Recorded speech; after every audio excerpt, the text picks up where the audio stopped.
Everything was settled when she heard a car came. Nang tingnan niya kung kanino iyon, ay napansin niya na kay Troy iyon. Pinuntahan niya ito. Anong ginagawa mo dito? Ang aga-aga, wala ka bang trabaho? Wala silang usapan na magkikita sila ni Troy ngayong araw.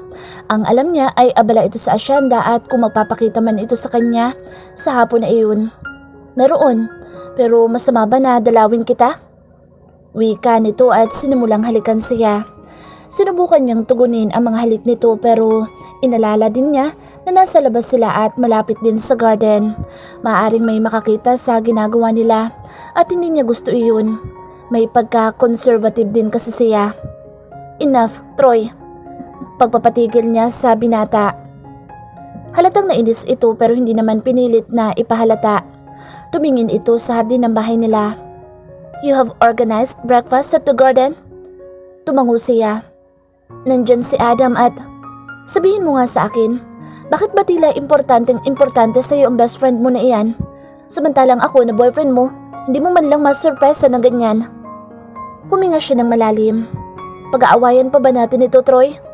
Alam mo na best friend ko lang si Adam at ikaw ang boyfriend ko. Siyempre mahalaga ka sa akin pero dahil matagal na kaming magkakilala, may espesyal na parte siya sa akin. Hindi ko itinatanggi iyon. Noong bata pa ako, ipakiramdam ko ay mag-isa sa ampunan. Siya lang ang tanging ninais ko na makausap. Siya ang pinaka nakakasundo ko kaya malaki ang bond namin sa isa't isa. Isa pa, minsan lang siya umuwi ng Pilipinas. Siguro naman ay acceptable na reason na iyon para gawin na espesyal din ang mga araw na pagbisita niya.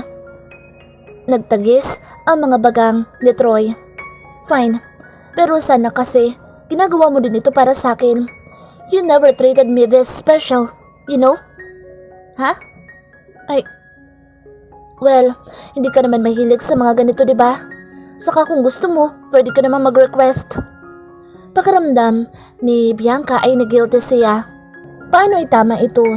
Kahit ilang taon na din sila ni Troy ay hindi siya nag-e-effort para dito kumpara sa ginagawa niya kay Adam. Ang sa kanya lang naman, ang akala niya hindi mahilig sa mga ganoon si Troy. May pagkaseryoso kasi ito. Well, ngayon ay magre-request ako. Pwede ba ako sumama sa breakfast date niyo? Napalunok siya pero tumango din siya. Tama lang siguro na madalas na magkasama ang dalawa. Sa mga nakalipas na taon, kahit maayos naman ay hindi niya nagiging gusto ang response ni Adam sa mga naging nobyo niya. Madalas na civil lang ang mga ito. Hindi nakikipag-bonding o nakikipagkwentuhan. Kahit na ba minsan ay nakikita niya na ang nag-e-effort na ay ang parte niya. Siguro ngayon ay magagawa na niyang ayusin iyon. Susubukan niyang makipag-bond kasama ang dalawa. Noon ay gusto niyang mangyari iyon. Kaya lang ay madalas na maraming hadlang, lalo na at bihira naman itong umuwi ng bansa at hindi naman siya palabiyahe papunta sa ibang bansa. Kapag nandito ito, nasa kanya lang ang buong atensyon nito.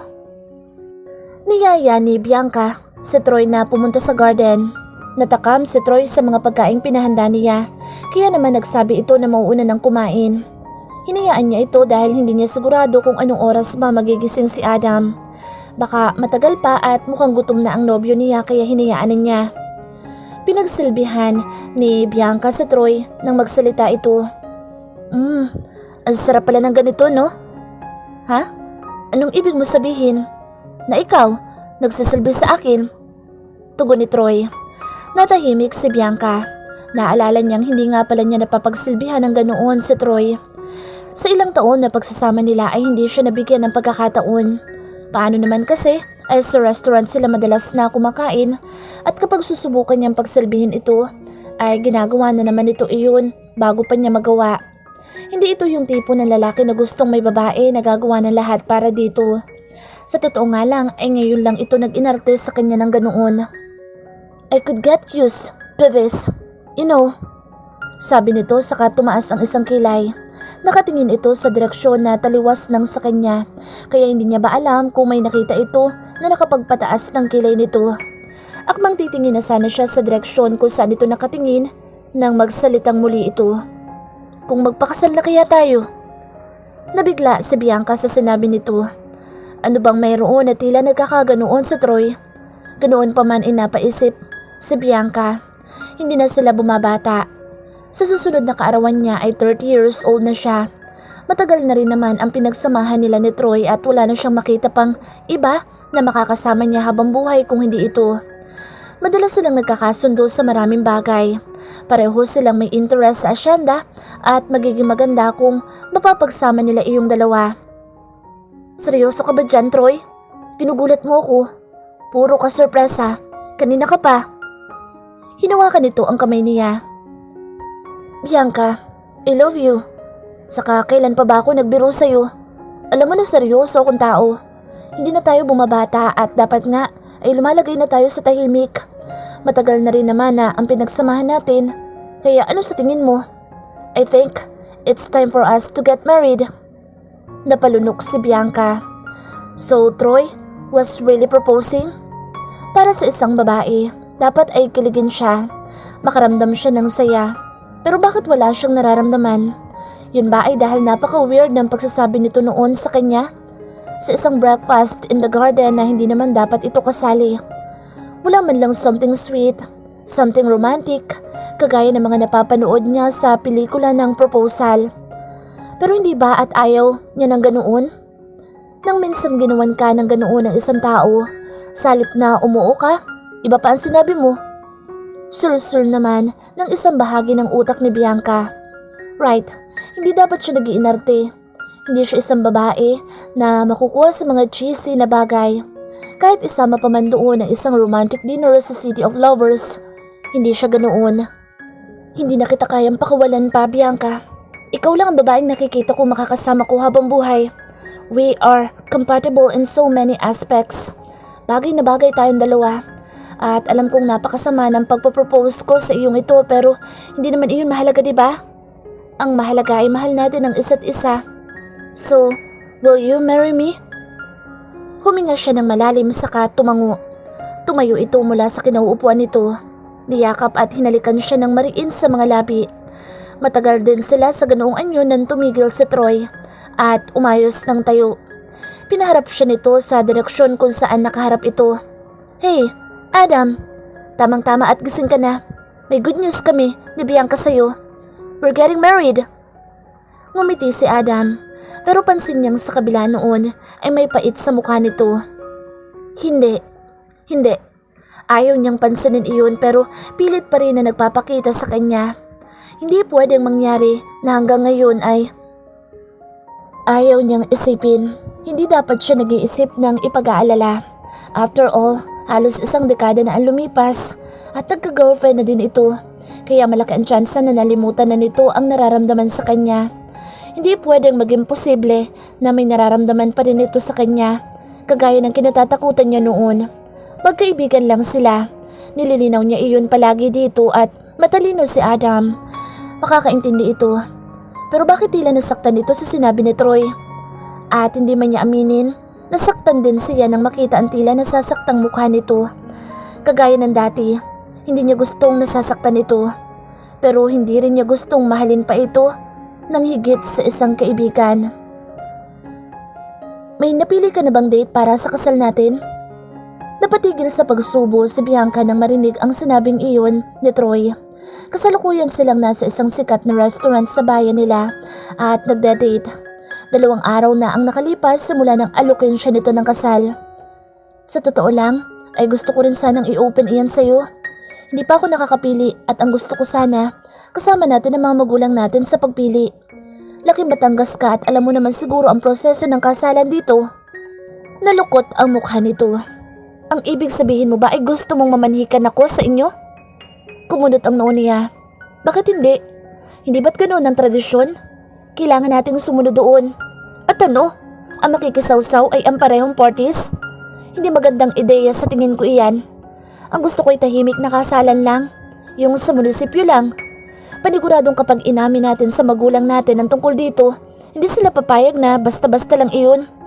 Gusto ko sanang gawin muna natin na sekreto at kapag natapos na iyon, saka natin sasabihin. Ayoko ng malaking selebrasyon. Ayoko ng maingay. Alam mo yun? Bumuntong hininga siya. May punto si Troy. Pareho silang nag-iisang anak ng kani-kanilang pamilya at hindi papayag ang mga ito na hindi bongga ang kasalan kapag inamin na nila sa mga ito ang plano. Pero gustuhin man din niya ang gusto ni Troy. Ayaw niya ipagkait sa magulang ang impormasyon na iyon. Hindi pa man niya naaamin sa mga ito ang tungkol doon dahil hindi pa rin naman nila planchado ni Troy ang lahat. Gusto muna niyang sabihin nito ang araw kung kailan mamamanhikan ito bago niya sabihin sa mga ito ang plano. Pero hindi siya maaaring pumayag sa gusto ni Troy. Malaki ang pasasalamat ni Bianca sa mga magulang niya ngayon dahil sa mga ito ay naging maayos ang buhay niya. Nakapag-aral siya at nagkaroon ng magandang kinabukasan ang buhay. Minsan nga ay naiisip niya na baka naging blessing in disguise ang nangyaring sunog na kumitil ng buhay ng tunay na magulang niya. Noon kasi sa squatters lang sila nakatira at naalala pa niyang lasenggo ang kanyang ama. Nag-iisang anak lang siya noon pero ramdam niya ang hirap ng buhay. Kung hindi nangyari iyon, hindi niya mararanasan ang buhay na meron siya ngayon. Naging napakabait na mga nag-ampon sa kanya. Legal na inampon pa siya ng mga ito. Mahal na mahal siya ng mga ito at ganoon din siya sa mga ito. Gusto niyang ibalik lahat ng mga ibinigay ng mga ito sa kanya. Gusto niyang masunod ang gusto ng mga ito. At alam niyang kapag sinunod niya sa Troy, hindi matutuwa ang mga ito sa kanya. Ayaw niya na mangyari iyon. Pero hindi natin pwedeng ipagkait sa mga magulang natin ito. Magiging kasiyahan nila ang makita na ikakasal tayo. Kapag ginawa natin iyon, siguradong hindi nila irerespeto ang gusto natin. Tumayo ito. Mukhang nag-init ang ulo. Kung bakit ba naman kasi ang conservative mo? Pwede naman kasi kitang hindi idaan muna sa mga ganito kung pumapayag ka lang sa lahat ng gusto ko. Napatayo din siya sa sinabi nito. Ayaw niyang gumawa sila ng skandalo, lalo na at nasa pampubliko silang lugar. Pero nag-init din ang ulo niya sa mga sinasabi ng nobyo. Anong pinapalabas mo? Nakaya mo lang ako pakakasalan dahil ang gusto mo lang ay… Hindi niya magawang ituloy ang sasabihin. Alam mo yung paulit-ulit kong sinasabi at hinihingi sa iyo. Pero baliwala ka pa rin. 2 taon na tayo pero ano? You still left me cold. Lumabas na ito ng restaurant. Sumunod siya. Alam ko na may pangangailangan kayong mga lalaki. Pero mayroon din ako. Kailangan ko ng respeto. And what's wrong with it? Si Alex nga ay nakaya sa 7 taon na pagsasama namin pero hindi ako si Alex, okay? Huwag mo akong ikukumpara doon, lalo na sa best friend mo na bilyonaryo. Pero yun totoo, hindi lang din naman yun ang dahilan kung bakit naging impulsive ako sa pagyaya na magpakasal sa'yo. Nanlamig ang buong kalamnan ni Bianca sa narinig. Kung ganoon, hindi talaga intensyon ni Troy na pakasalan talaga siya. Pakiramdam niya ay naloko siya. Bumuntong hininga ito. Pero ayaw ko nang pag-usapan pa ang tungkol sa bagay na ito. Kung hindi ka rin naman papayag sa mga gusto ko, ipagpaliban na lang muna natin ang kasal. Makakatiis pa rin naman siguro ako. Wika nito at niyaya na siyang sumakay sa kotse nito. Sumakay na rin si Bianca. Pero alam niya na sa pagsakay niyang iyon ay magsisimula na ang pagbabago ng lahat. I missed you. Lumundag ang puso ni Adam na makita ang mood message ni Bianca sa Skype. Nag-invisible lang siya nang makita niyang nag-message ito sa kanya. Gusto niyang sundin ang payo ng mga kaibigan niya na layuan ito, na magbigay ng space sa kanilang dalawa para makamove on na talaga siya. Sinusubukan naman niya pero mahirap pala talaga. Sino ang namimiss ni Bianca at kailangang i-broadcast pa nito bilang mood message nito sa Skype? Alam niya na walang Skype si Troy. Isama pa na kung namimiss nito ito, bakit kailangan sa Skype pa nito ilagay iyon?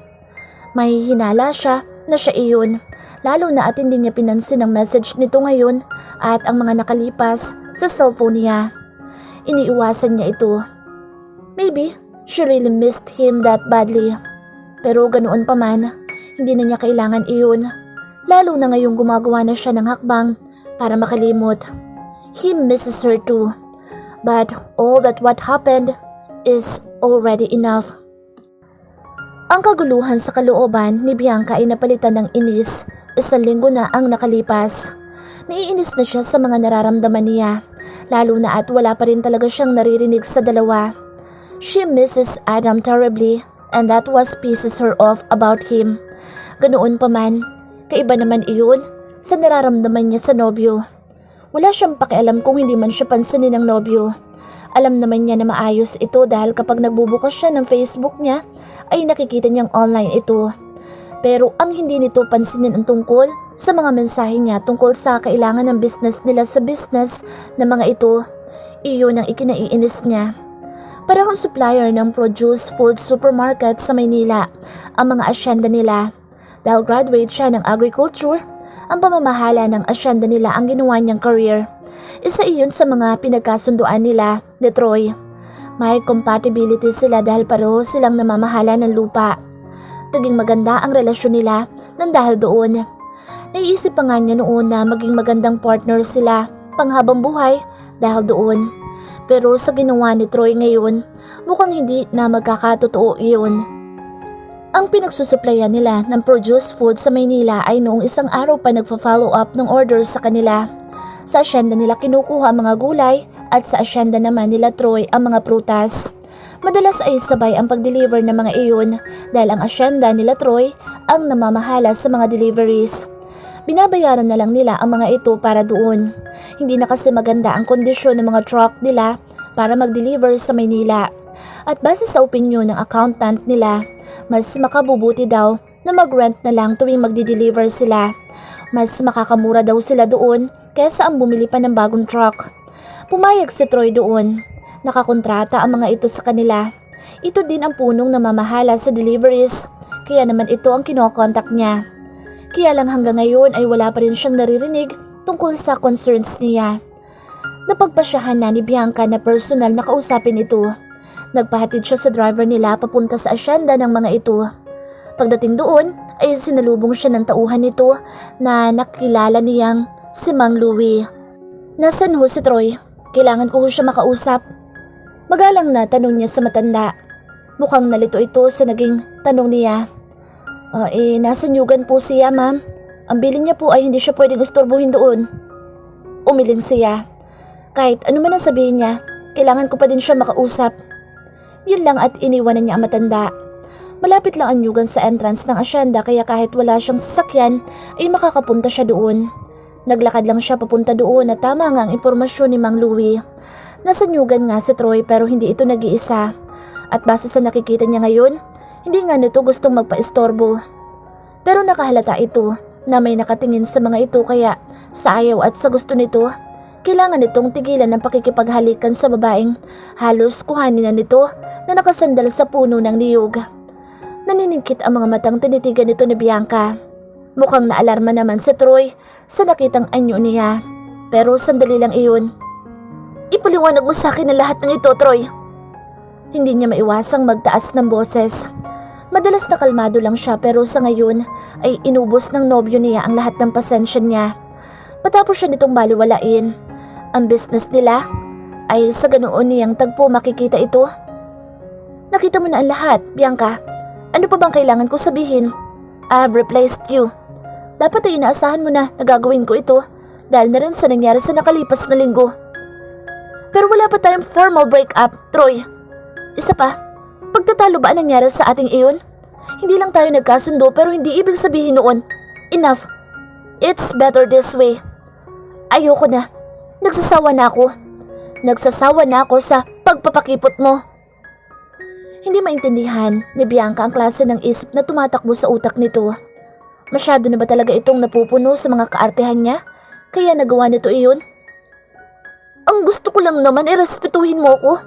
Hindi ba't dapat yun ang ginagawa ng isang tunay na lalaki? Isama pa napayag naman ako na magpakasal sa'yo pero alam mo na kailangan nating sumunod sa tradisyon. Bakit hindi mo naiintindihan yun? Well, the fact is, I really don't want to get married. Not now. Nagawa ko lang naman na sabihin iyon sa iyo para pagsalosa ng walang yamang best friend. He blurted out. Naguguluhang umiling siya. Ano? Ano naman ngayon ang kinalaman ni Adam sa ginawa mo? Hindi mo pa ba nakikita, Bianca? Nagsaselos ako sa matalik na kaibigan mo. I hate him.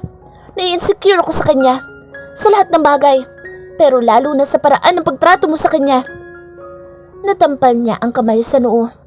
Kung ganoon, bakit ngayon mo lang sinabi yan sa akin? At hindi ba't naipaliwanag ko na sa iyo ang tungkol sa pagiging malapit namin? Ano pa ba ang mali? Bakit kailangang isisi mo kay Adam ang lahat? Think about it. Kapag hahalikan kita, palagi na parang nag-aalinlangan ka. Pero kapag siya, libre ka. You even let him kiss you every time you are together. Sabihin mo nga sa akin, ganoon ba talaga ang matalik na kaibigan? It was something more at hindi ko gusto iyon. Sa mga kamay ko ay para kang yelo, pero kapag sa bisig niya, natutunaw ka. Sinong hindi matutuwa doon? Sa mga nakalipas na taon, pinilit kong intindihin. Pinilit ko din na intindihin na ayaw mo na lumagpas pa tayo sa halik. Pero nagsasawa na ako sa pag-iintindi. Alam mo na may pangangailangan din ako but you always left me cold. Kaya nagawa mo akong ipagpalit sa babaeng yun? Nagtagis ang mga bagang niya. Nang maalala ang babaeng ngayon ay parang baliwala lang na nakasandal pa rin sa puno ng niyog. Pumaikot pa ang mga mata nito nang magkatinginan sila. Ano? Maybe she was a slut and doesn't have any respect at herself at all. But I don't care. At least, she have a high respect on me. Ibinibigay niya sa akin ang gusto ko, ang pangangailangan ko, ang mga kailangan ko na ipinagkait mo sa akin. I rather choose someone like her than choose an ice maiden like you. Frigid, passionless. Tila ba to? Ang boses nito. Tama na ang mga salitang iyon para magawang tumalikod ni Bianca. Tinatanong niya ang isip kung bakit nagawa niyang mahalin ang isang kagaya ni Troy. Hindi naman sila naghihira para makipagrelasyon sa isang kagaya nito. Pero sa pag-iisip niya noon na maging maayos ang lahat sa kanya dahil sa mga compatibilities nila, naging impulsive siya. Salip na maging maayos siya, ganito pa ang nakuha niya. Hindi may minsan pinaramdam sa kanya ni Troy na malamig siya. Kapag hindi siya nakaka-response ng ayos sa mga halik at hawak nito, naiinis ito sa kanya. Tinatanggap at hindi na lang niya pinapansin dahil may mali din siya. Hindi niya kayang sabayan ang passion nito, pero sapat na ang lahat ngayon. Bukod sa mga masasakit na salitang iyon, ipinamukha pa nitong mas mabuti pa ang isang pokpok sa isang kagaya niya. She was replaced that fast. Mas nakataas pa sa kanya isang walang moral na babae. It hurts that much. Wala sa sariling umalis ng asyenda si Bianca. Sumakay siya sa unang tricycle na dumaan sa harap niya. Nagpahatid siya sa terminal ng bus. Sumakay sa unang bus na nakita. Walang pakialam kung saan papunta iyon. Ayaw na niyang mag-abala pa para sa pag-iisip. She just wanted to get away with all the shits happening to her life for the past week. Pero higit sa lahat, gusto niyang makalayo doon kasama si Adam. Kinuha niya ang cellphone at pinadalhan ito ng message. I need you. Kanina pa ginugulo ng mensahe na iyon ni Bianca si Adam. Ganoon pa man, kagaya ng nagawa niya ng nakalipas na linggo, pinilit niyang baliwalain iyon. Kahit hindi naman siya abala dahil nasa children party lang siya ngayon, ayaw niyang sayangin pa ang oras para dito. Pinili niyang mag-focus sa kasiyahan na nasa paligid niya. 7th birthday ng anak ni Philip na si Francis, at bilang kaibigan nito ay umatan siya. Nasa Pilipinas pa din naman siya, at ang maganda ngayon ay lahat silang anim ay magkakasama. Nasa Pilipinas din sina Charles at Vladimir. Rare moment iyon kaya sa tingin niya ay mas magandang bigyan niya ng halaga muna iyon kaysa sa babaeng pinipilit niyang iwasan. Tito Adam, are you okay? Time to time ay natutulala si Adam sa pag-aalala kay Bianca at nabutan siya ni Francis na nasa ganoong katayuan. Mukhang tapos na yata ang magic show na kanina ay pinagkakatuwaan ng mga bata kaya nakalapit na ito sa kanya. Sa sobrang pag-iisip niya, hindi niya namalayan iyon. I'm fine. Ginulo niya pa ang buhok ng bata. Umiling ito. Kanina ka pa po nakatulala. Hindi mo po ba napapansin na kanina pa sila nakatingin sa'yo? Tumingin ito sa mga katabi niyang sina Ethan, James, Charles at Vladimir. Ang tatlo lang ang nakatingin sa kanila dahil napansin niyang pati yata si Vladimir ay natutulala. Ha? Hoy kayo, bakit niyo ako tinititigan? Parang tanga lang na sabi niya. Nagkibit balikat si Charles. May virus ba kayong nakuha nito si Vladimir? Kanina pa kayo tulala. Tinapik pa ni Charles si Vladimir. Love virus yata. Umiiling-iling si Ethan. Hindi ka pa ba nakaka-move on? Pag-ibig nga naman. Pero akalain mo, Itong isa pa nating kaibigan na mukhang kagaya ko ay hindi natitino. Namumroblema yata. Inakbayan nito si Vladimir. Ano, dadalhin na ba natin sa Golden Cash yan? Kumawala ito sa pag-akbay ni Evan. Tigilan niyo nga ako. Lumayo ito sa grupo. So, another candidate in the club? Dumating si Philip at binuhat si Francis. Anong ginagawa mo dito, anak? Akala ko ba hindi mo gustong makihalubilo sa mga tito mong ito? Just concerned, Dad. Nakakapanibago din po pala kapag hindi sila nagsasalita. Lalo na si Tito Vladimir. Tiningnan pa nito ang naglalakad na pala yung kaibigan. Naalala niyang paboritong inisi ni Vladimir ang anak ni Philip. Ito kasi ang pinakamakulit sa grupo. Pero dahil siguro siya ang pinagtitinginan, siya ang una nitong napansin. Ibinaba ni Philip ang anak. Ginulo ang buhok nito. Well, you're still so young to think all of this. Don't grow up first, my little boy. Now, go and play with your friends. Ako nang bahala dito. Tumango ang bata at lumayo na sa kanila. Naiwan silang 5. Mukhang may problema nga si Vladimir, ano? Wika ni Philip. May ideya ba kayo? Sinubukan ko siyang kausapin kanina. Wala siyang sinasabi. Pero may hinala ako na tungkol sa parents niya. Narinig ko kasi nakausap niya ang magulang niya kanina at malakas ang boses niya. Sagot ni James. Talaga? Strange. Hindi ba't mahal na mahal si Vladimir na mga nag-ampon sa kanya? Hindi ko lubos maisip na mag-aaway sila.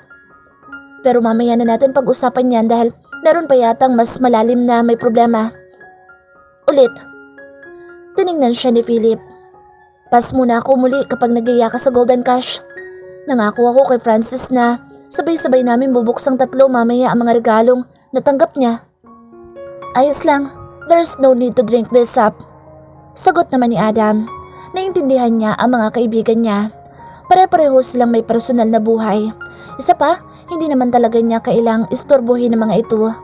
Ang tanging kailangan lang niya ay si Bianca. Pero hindi. Hindi pa rin ako magpapakita sa kanya. Gustuhin ko man. Kahit pareho namin kailangan ng isa't isa, kailangan ko rin siyang limutin. At ito ang paraan ko. Nasa ganoon siyang pag-iisip nang tumunog ang cellphone niya. Nang tingnan niya iyon ay nakita niyang may natanggap siyang voicemail mula kay Bianca.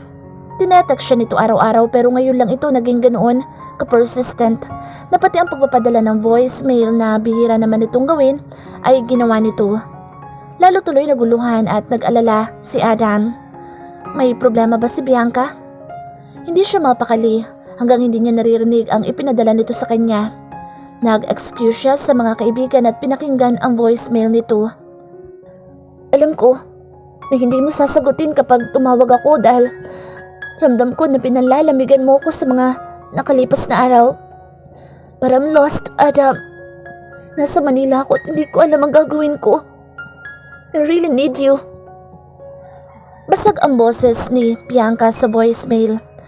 May malaking kamay na pumigas sa puso niya. Adam couldn't take it anymore. Gaano man niya gustong layuan si Bianca, hindi niya kayang pabayaan ito. Hindi sanay si Bianca sa Maynila. Malamang ay nagkakaroon talaga ito ng mahirap na oras.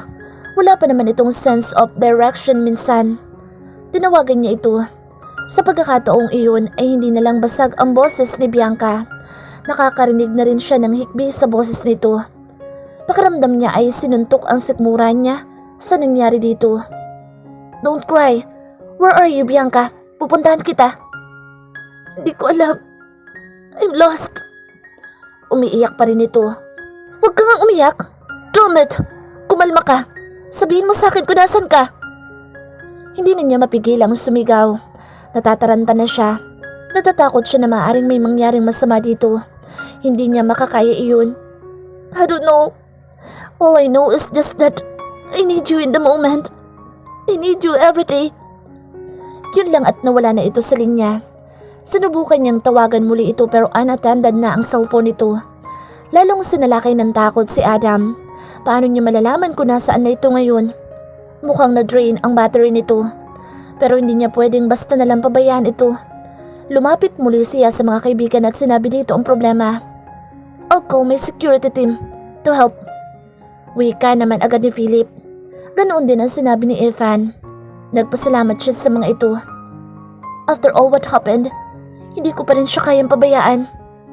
Bumuntong hininga si Ethan, pero pagkatapos noon ay tinapik nito ang likod niya. Naiintindihan namin. Tumango-tango siya at nagpaalam na sa mga ito.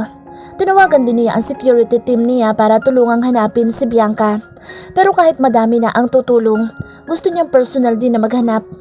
Sasakay na siya sa sasakyan niya nang may magsalita sa likod niya. Adam, samahan mo ako. I need a drink. Nang lingunin niya ito, nakita niyang si Vladimir iyon. He gestured in negation. Kung sa ibang pagkakataon ay pauunlakan niya ang gusto nito. Pero mas may nangangailangan sa kanya kesa sa pag-inom at pagdamay sa mga kaibigan. Bianca needs me and I need her more. Maybe she just needs me for her to be safe. But she is my life. I need her in my life. Wika niya, saka sumakay na ng sasakyan. Nanginginig na si Bianca. Inabot na siya ng malakas na ulan sa waiting shed kung saan siya dinala ng mga paa niya. Dahil wala pa din siya sa sarili, kahit nakaabot na siya ng Maynila, basta na lang din siyang sumakay ng jeep at bumaba sa kung saan. Litong-lito pa din siya kahit na ba nagawa na niyang bigyan ng voicemail si Adam at nasagot din ang tawag nito.